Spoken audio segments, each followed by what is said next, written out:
Samedi 17 novembre 2018, mesdames, messieurs, bonsoir, bienvenue à toutes et à tous dans cette édition d'information sur la télévision Labari. Toutes nos excuses pour le retard accusé, retard dû à une interruption de la fourniture d'électricité. Cela dit, les travaux de la deuxième session ordinaire de l'Assemblée nationale au titre de l'année 2018 se poursuivent à l'hémicycle de l'Assemblée nationale.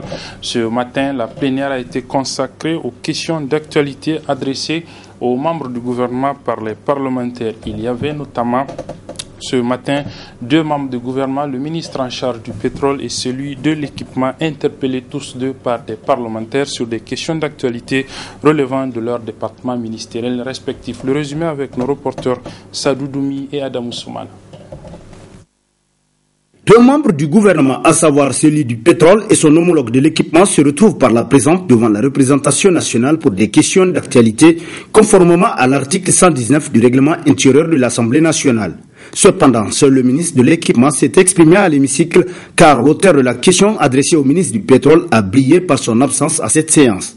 Pour le ministre de l'équipement, il s'est agi d'abord d'éclairer l'opinion publique sur les mesures prises pour la reprise de la route du pétrole d'Ifa-Tchad. La route de Niger-Tchad, c'est une route qui constitue le partage des produits pétroliers.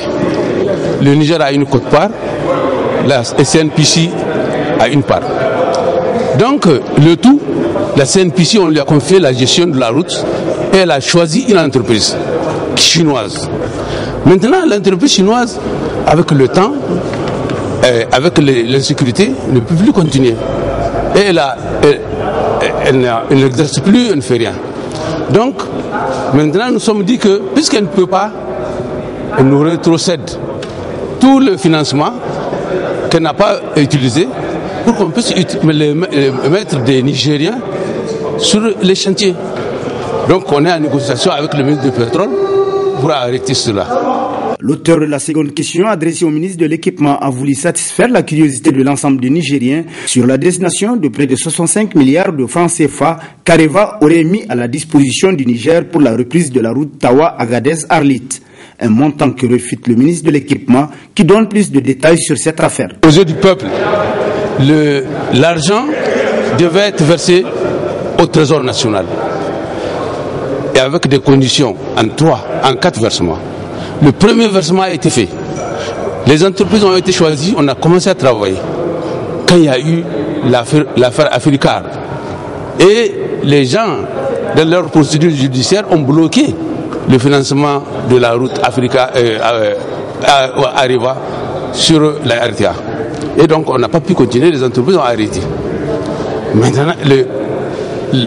Maintenant, on tente de redémarrer. Pourquoi? Parce que la procédure africaine est terminée et Orano, Areva qui est maintenant devenu Orano, est disposé à reverser la 2e tranche, la 3e tranche, la 4e tranche. Donc en réalité, le Niger n'a perçu que 15 milliards. Et sur les 15 milliards, on a utilisé 6. Ainsi, à l'issue de cette séance, plus d'un Nigérien se pose la question, à savoir, qu'est-ce qui pourrait justifier l'absence du député auteur de la question au ministre du pétrole? Dans l'attente d'une réponse à cette question, force est de constater que bon nombre de représentants du peuple ne jouent pas pleinement leur rôle, en atteste leur absentéisme chronique à l'hémicycle de l'Assemblée nationale. La section nigérienne de la COPAGEN, c'est la coalition pour le patrimoine génétique, organise depuis ce matin un atelier sur la redynamisation de l'agroécologie paysanne au service de la souveraineté alimentaire. L'ouverture de l'atelier a été présidée par le rapporteur général de la Commission nationale des droits humains. Le résumé de l'ouverture de cet atelier avec nos reporters Halidou Bourema et Nasser Dantofo.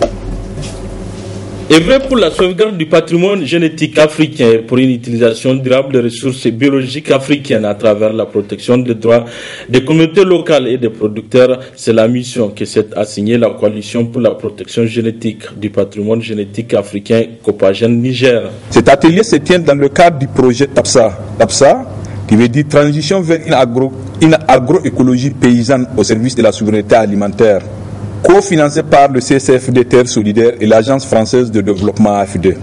Et ce projet vise à contribuer à la souveraineté alimentaire au sein des territoires en appuyant une dynamique de mobilisation et de renforcement des organisations de la société civile engagées pour une transition vers une agroécologie paysanne. Au Niger, le début de la Copagène a été marqué par des réflexions sur les organismes génétiquement modifiés, puis par des formations des acteurs de la société civile et des journalistes sur les enjeux de la gestion de la biodiversité. Depuis, plusieurs autres actions et activités ont été menées. L'idée de la création d'une telle coalition a été appréciée à sa juste valeur au regard des tendances actuelles. Je me réjouis de voir aussi que le fond, n'est-ce pas, du moins le bien fondé de Copagène, qui est la lutte contre les OGM et la promotion de l'agroécologie, s'inscrit en droite ligne des actions que Suicide est en train de mener. Au niveau de notre programme pays qui est actuellement en restructuration, l'agroécologie, la question de lutte et la protection du patrimoine génétique occupe une grande place. Donc c'est vous dire que nous sommes ensemble, nous allons continuer à être ensemble. La production des organismes génétiquement modifiés OGM et leur commercialisation au cours de ces dernières années pose la question centrale du contrôle politique de l'agriculture et de l'alimentation dans le contexte actuel de globalisation de l'économie.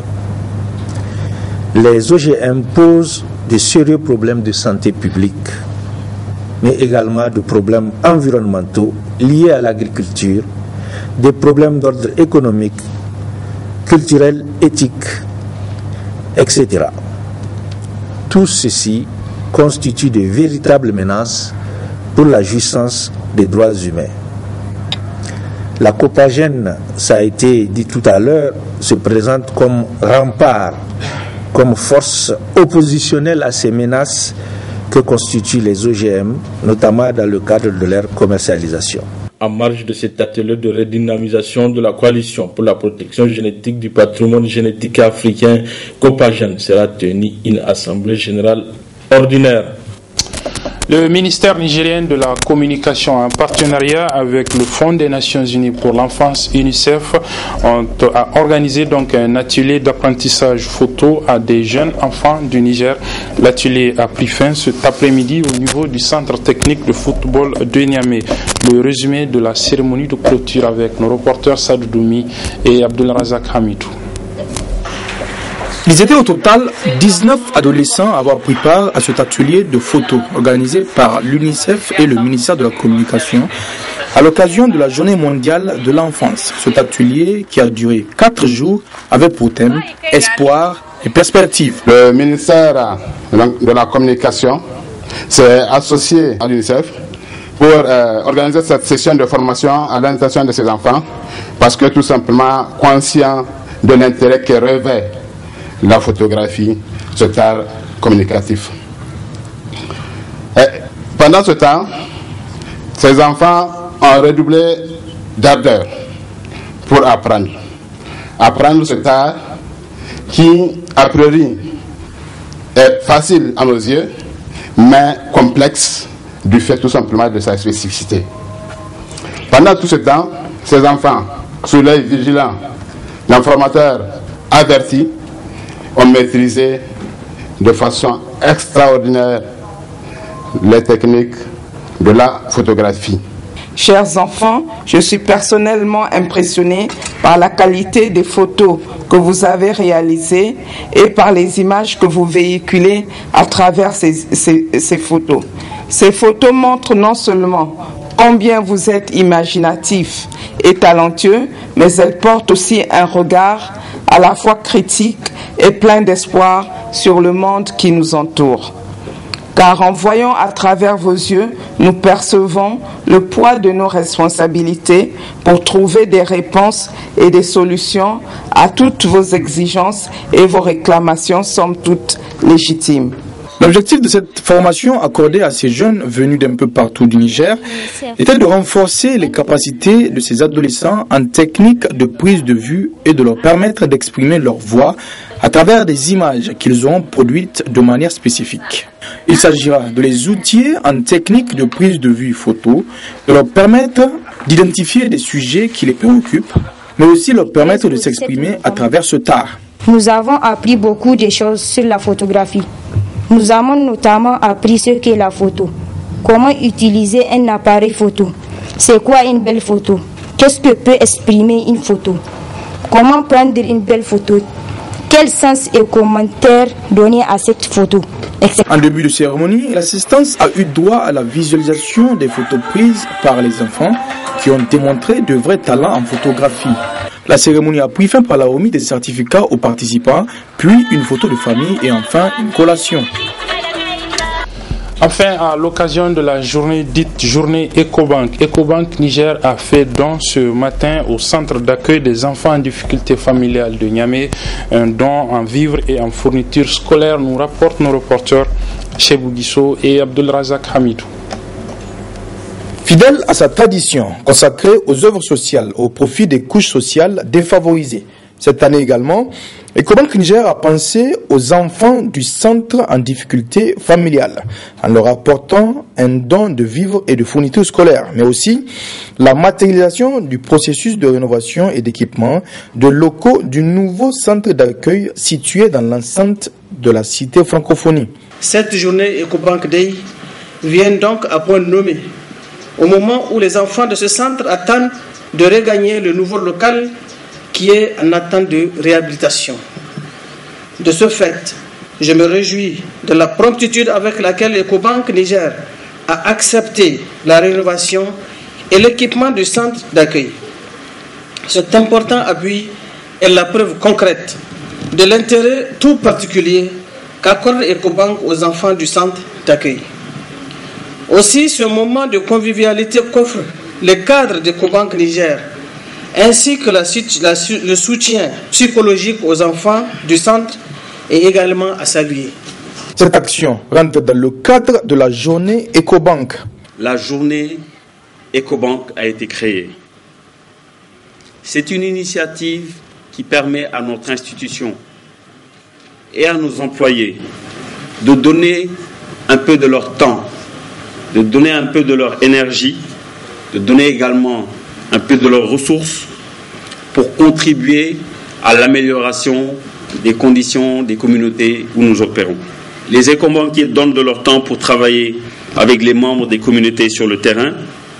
Ils appuient également par des dons la contribution financière consentie par la banque en vue d'améliorer les conditions de vie des couches les plus vulnérables. Cette journée Ecobank Day est organisée simultanément dans les 33 pays d'Afrique où nous opérons. Et aujourd'hui, nous sommes là, au Niger, pour apporter notre contribution. Au fil des ans, nous avons soutenu l'éducation, nous avons soutenu la santé, nous avons eu des actions dans l'eau potable. Cette année, le thème dans les 33 pays en Afrique est soutenir les orphelinats en Afrique. La directrice du centre d'accueil n'a pas manqué d'exprimer toute sa joie et sa reconnaissance quant à ce geste généreux et noble. Notez également l'ouverture du compte bancaire des deux orphelinats bénéficiaires du don qui a permis de les doter d'un QR code, ce qui facilitera les dons généreux de toute personne désireuse de faire un dépôt en faveur des enfants. Et pour finir le tout, c'est dans une ambiance très festive qu'a pris fin cette cérémonie avec notamment la présentation du jeune et très talentueux artiste Force Morale. Voilà, c'est sur ce que se referme cette édition, mesdames et messieurs. Merci de l'avoir suivi. Merci aussi aux équipes techniques et rédactionnelles qui m'ont aidé à le présenter. Les programmes se poursuivent sur la télévision Labari. Au revoir.